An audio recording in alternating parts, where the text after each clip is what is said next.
Here now, I break any contract with another, consciously or unconsciously, I have made that has given them power over me, power over my sense of self, the authority to reject or approve of me or anything about me, including my voice, body, creativity, spirituality, light and way of living. Here now, of my own free will, I choose to directly perceive my own inner beauty and look inwards with compassion and kindness to see myself through the eyes of unconditional love. Such is my own power, strength, light, beauty and protection. Shinawil.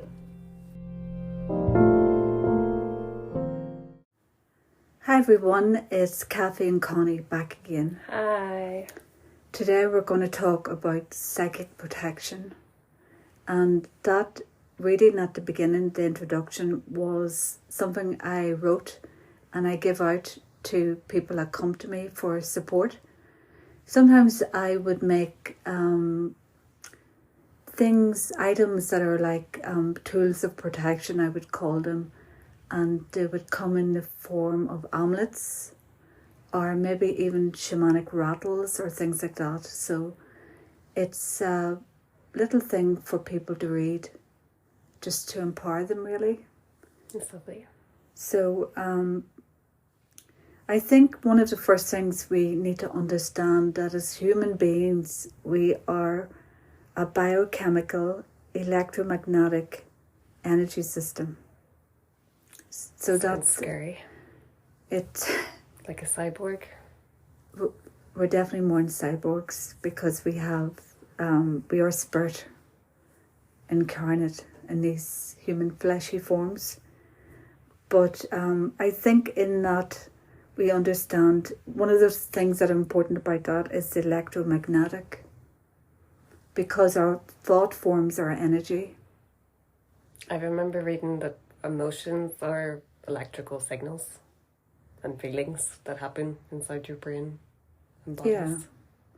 So it shows that we can do a lot of things really with intent behind what we're doing. So whenever I sometimes I make sigils or I make amulets or I make recently I created a goddess form inside a piece of wood that I had taken from a tree that was cut down in Navan Fort. And with each bead or each piece of clay I put on the wood, I had intent behind that.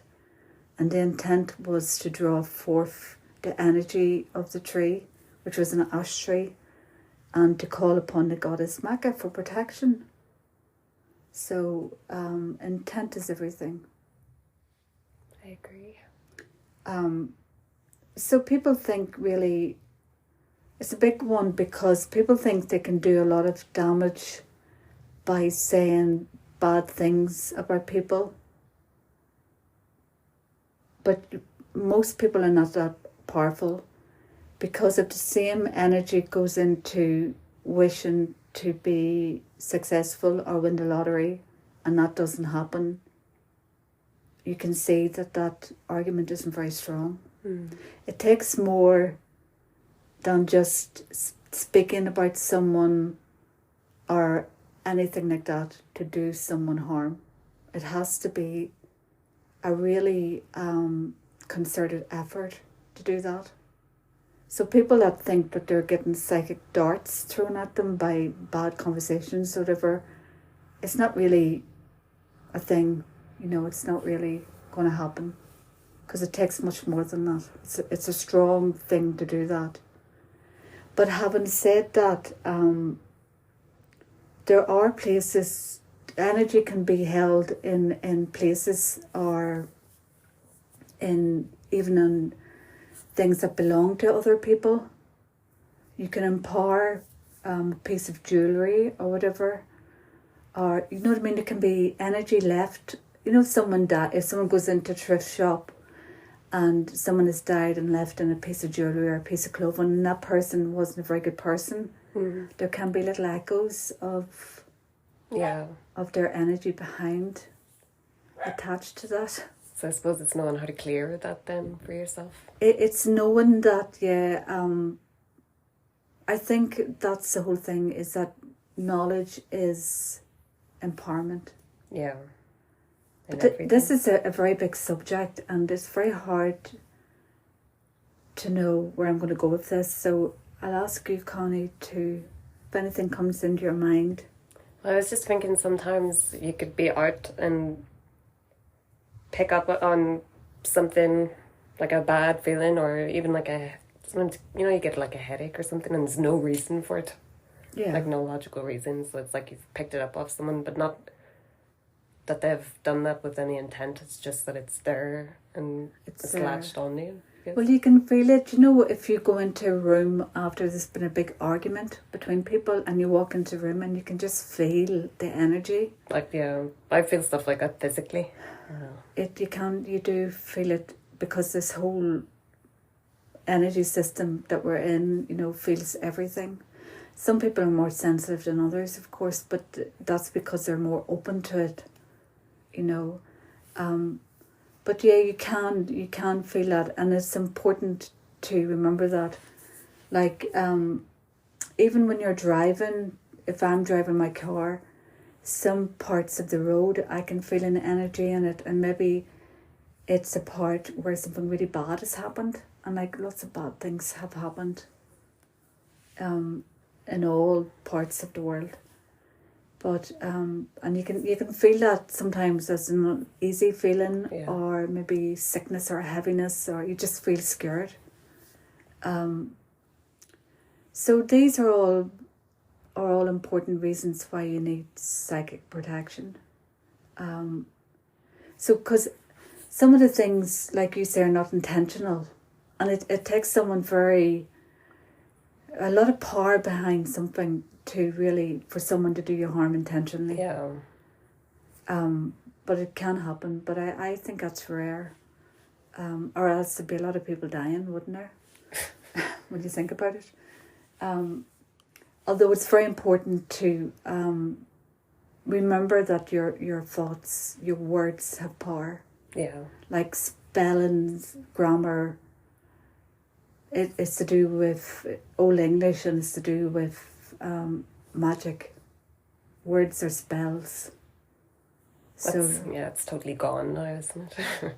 It is. Another thing too is to be aware of is that a lot of the things within the communities that are to do with alternative health or healing, or spiritual communities, look really bright and shiny, and they get a lot of notice, and maybe there's a real glamour to it, like it's very glamorous, But again, glamour is an old word which means spell. So a lot of those things, they look bright and shiny. People are attracted to them, to those people, because they have a lot of power. But that's a spell. Or appear to have a lot of power even. Well, they have a lot of power in the materialistic world that we live in, and they will have a lot of power in the spirit world, but it might not be for the good, That's not to say that we are, whenever we do this kind of work, I do this kind of work, there has to be an exchange, an energy exchange. So the best exchange for me is money. Money is an energy, and I need money to live.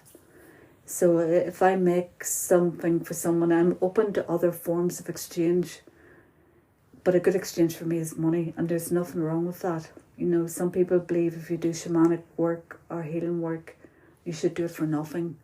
And ideally, that would be really good. If it was an ideal world. If it was an ideal, because unfortunately, which is not, yeah. We are the only animals in this earth that pay to live. So we need some kind of exchange, and that's fine. There's no reason for that to be looked at as anything bad. But what is bad is people that abuse their power or their position, or use glamour to draw people in whenever there's no depth to their work. You know, so that's It's like lies almost, isn't it? It is lies. It's a spell they put on people. And we see that all over the place. So these are all reasons why you need psychic protection. In this world at the minute, it's got very dark. There's lots of really bad things happening, and these things are necessary because this world needs, the things need to be uncovered, the things need to fall down before the new world can come to fruition. That's what I was going to say. So although it appears bad, it's all for a good reason. So people think, okay, I know that I can walk into a room and I don't have to do anything. I can clear a room with my presence. But that is not always the case. And that is not because I haven't done work beforehand. You can't assume because you work in the spiritual field or that you've got guides or angels or any of these spirit forms that are protecting you, that you are protected. For a start, you know, if your guide is someone that lived on this earth, they might not have been too smart. And doesn't mean to say because in spirit form that they're any smarter. Yeah. Because they're not. But you have to make your own judgment, you know, of any messages, any guidance you get. Angels, the word angel means message. They're all spirit. I suppose angels are of a higher energy, intensity, you know. But everything is spirit, all guides, animal guides, you know, guides in nature, spirit guides. But you have to really protect yourself before you go out. You have to clear your house every day.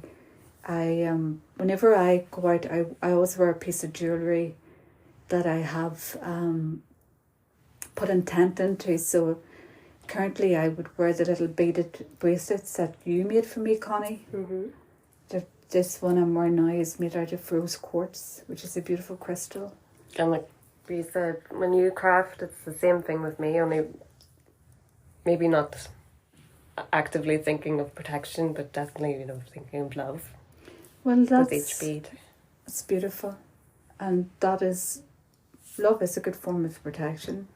And the opposite of love is fear, really. So you must remember that if you're fearful, what you will do is draw more fear to you. And those kind of low density energies that we're talking about that lingers around places or people with intent, they're very low energy. So whenever you're in fear, it's a low energy, so you feed them. So you draw more of that to you. So it's important to know yourself and know your own power. How would you recommend not or overcoming that fear? Learn about what's out there, learn about what you can do. Know that this is real. This whole other realm, other beings, they're all real. And you can feel them in different ways. Like you say, you know, about you can feel it in your body. And believe anything, you know. I liked in Dune, can't say it in our accent. Dune, you know, the movie Dune, or in the books. Yeah. When the mom says whenever, and she's very spiritual and she's very powerful. Yeah. She has the thing she does with her voice, but she still gets scared in the movie, which looks lots of scary things happening. But the thing she says to herself is, fear is the mind killer. Fear is little death that brings total obliteration. I will face my fear. I will permit it to pass over me and through me. And she says it out loud. Yeah, it's like the thing that you wrote. Yeah. So what she does is she's reminding herself of her power, and she's reminding herself that old saying, the only thing to fear is fear itself. So, like, the worst that can happen to us is that we die. Yeah. That's the way I look at it. So if someone has a psychic attack that people talk about, you can't really do harm to someone just by gossip. Gossip is horrible and nasty, and I wouldn't engage in it. Yeah. Although you can have conversations about people to process things that have happened, and that's a completely different thing. That's not done in a community of people, and lies, made up gossip. Like it comes back to intention, like why you're talking about something or someone. A psychic attack is a conscious intent. So, and that's a different thing. So I remember even my teacher told me that even if you really have you fancy someone and you're dreaming about them and you're longing for them and all, you can do them harm in a way. I'm not too sure what way, but you can imagine what that pull to someone if they weren't protected, and a lot of us are not consciously protected, what that can do. So you have to be aware of that. There are things that what we talk about, whenever you're going to a place, or you go into a room, or you go to an event and you get blasted with this negative emotion. That's like a psychic mugging. Yeah. Because you've just been hit. So these are things that happen to you if you're not protected. You must remember that your aura around you is a biometric sheath, and it's around your body. And people, things that we were taught in our Connie and our Drew yoga is that if you're having a conversation with someone who's difficult, you don't stand directly in front of them. You would stand sideways to them. So it's not all hitting you. So it's not hitting you. Another thing is I would do as a woman would be to wear something around my neck, like a scarf. Whenever I worked with clients and I worked in suicide prevention, I always wear a scarf around my throat chakra, and it was to protect my throat and my heart. And I did that with intent. So that was a good form of protection. A thing you can do if you're sitting with someone, across from someone, and you can feel not a good energy from them, is you can sit cross-armed with your arms over your solar plexus, and just cross your legs at your ankles, and that makes your circuit closed. So you're not receiving anything. So you're not, and you do that with intent. Other things that can affect us as humans is like geometric stress in the ground. There can be energy, like different kinds of stones, or there's stones that in the granite around where we used to live in Armagh, and in certain areas there were places where lots of people had things like cancers. Yeah, imagine. And people didn't really think to connect it with what was... Yeah, there is like a real lack of connection to anything. And that's again, back to our lack of connection with Earth. Yeah, totally, yeah. So, and when you think about it, how could we not be affected by the planet that we live on? And yeah. So yeah. And then energy lines as well, you don't want to live on a ley line or anything like that. But, these are all things we need to protect ourselves, be aware of and protect ourselves from. And they're nothing to fear, but just to be conscious of, So we've talked about you can wear clothing or a necklace or a piece of jewellery with intent. Other things that we do in this house, we do in our home, is we would smudge. Mm-hmm. So you can smudge with sage, which you can buy in any health shop. Like, we grow our own sage. You can make smudge sticks out of cedar, which is very good. And you can use cedar is very good, it burns very good, and you can use sage that we grow in Ireland. And it smells different, and it dries, but it works very well. Cedar is very good for clearing. And also lemongrass, which we grow as well. Rosemary, lavender, all those herbs. But what you do when you smudge is that you open all the windows and doors, and you go around each room, each corner, open cupboard doors, all the places where there's energy building. You need to clear any clutter in any corners, because stagnant energy can linger and build in those corners. And you open the doors and you smudge, you burn the sage or the cedar, the smudge stick, and the smoke clears. And you can say something whenever you clear, like, just I clear this house of any negative energy or any things or whatever that lingers here. Whenever I do stuff like that, I don't ever really say it out loud. Like, I would say it to myself in my mind. You can say to yourself, it's better if you can say it. It's always better if you can say it out loud. I find it hard to say it out loud too, because there's a lot of things I hold inside. Yeah, it was just like, it's where I am. It inside. Do you know what I mean? It's not like, but I'll make more of an effort then. Your voice is so powerful. Yeah. So one of the things that's very good after you clear is to go around after that. You can sing, or with a bell, or a singing bowl. Anything high, singing laughter, or go around with a rose quartz or an amethyst or clear quartz crystal, and just bring the joy, invite love back into the space, which is a very good thing. Another way to clear too is with a drum. Yeah. Or clap your hands, or shout, go around each corner shouting.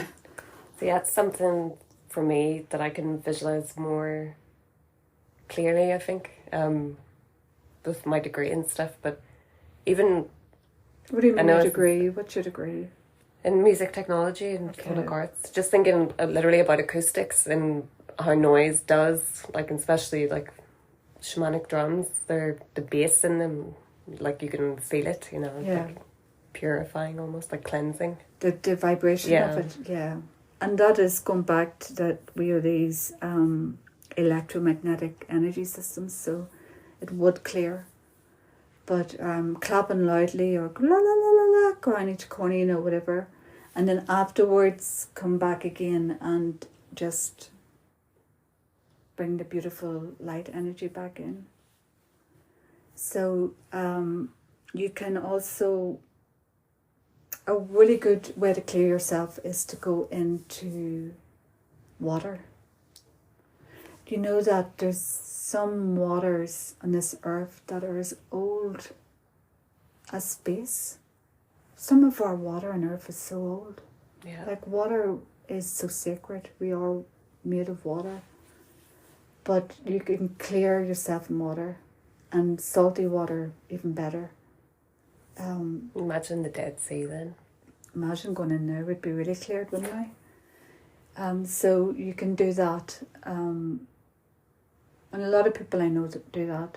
Like, sometimes I would sit by water and I would just if I go to the well at Tara, I would dip my fingers in the water and just sprinkle it around me. Mm-hmm. And I envisage that I'm clearing.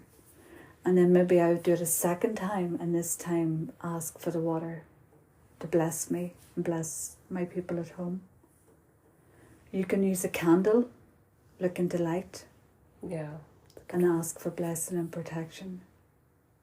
You can say prayers to your higher being. But going out in nature is a really good way to clear yourself. What it does is it grounds you and stabilizes you and brings you back to yourself. It puts life into perspective. Once you're out there, you're sitting with a tree that has seen so many people. Like, I just think a tree stands there, some of them hundreds of years old, and seeing humans come and go, live their life and die, and then someone else, like... It is like you think of the Ents from Lord of the Rings and what they would say if this book. I'd love one of them to come and carry around Treebeard. There's like, Tolkien was so he was obviously a magical person. Oh my goodness. So that what that does when you go out in nature is it calms the fear and it heals and blesses you. It's one of the most powerful things you can do is go out and be in nature. Now, I know some people that would like to hang out at graveyards, and they're into history and stuff, and they would, actually I know someone that would record, themselves at graveyards and things, and that, I just find that so disrespectful. I was just thinking, if it's a place of rest, eternal rest, you would not want to go and disrupt anything? If you go just with the utmost respect, like... Utmost respect? You just wouldn't do that, or people that go to jails or places where people have been so unhappy, and these are people that are psychic, clairvoyant people, apparently. But who would go into that place and do that? I don't know. It's just, I would say that you would not go home alone. Yeah. You would have some attachment. And not just spirit, but energy. Well, it's what's being invited in. And it is being invited in by showing up at all, I think, with the intention of poking something to get a result. To get a result, that's what it is. So it doesn't rest well. Now, someone that is going as an archaeologist or historian and looking at prehistoric, land or whatever, to find out more about how we lived, the intention is different there. They would need to be still careful, but it's not as bad as those people that go deliberately, with the intent of making contact with what? Yeah, with what? So, yeah, those are just things I think about sometimes, and I marvel at what I learned whenever I was doing my shamanic practitioner training at Dundurry Park in County Meath, was how to open a circle and how to hold sacred space. And it's such a beautiful way to start a ceremony or a ritual, and you're so protected. So what you do is you make a medicine circle and you call in the 4 directions. So what I do is I place elements at the 4 directions, and I place watchtowers or angels, like the archangels, the 4 directions, and I ask the guides and this trees, the stones, the goddesses, the gods and deities to protect the circle and the work that we do, and to make it sacred. And that way I feel, and always for the good of all beings, in the most perfect way, with the highest intentions. So, and that way we're really protected, the work is really protected and sacred. And then when it's all over, we close the circle. And there's a lot of work going into opening the circle. It takes a bit longer, but closing the circle is quicker. Just go around again and thank and close the circle. But that means the work is protected.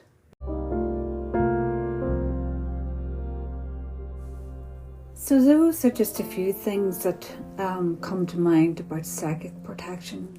and just really how important it is. And it's definitely not everything you can do. But I would just to close up, just to say, as St. Paul says, taste all things and hold fast what is true. So really, whatever suits you, do that.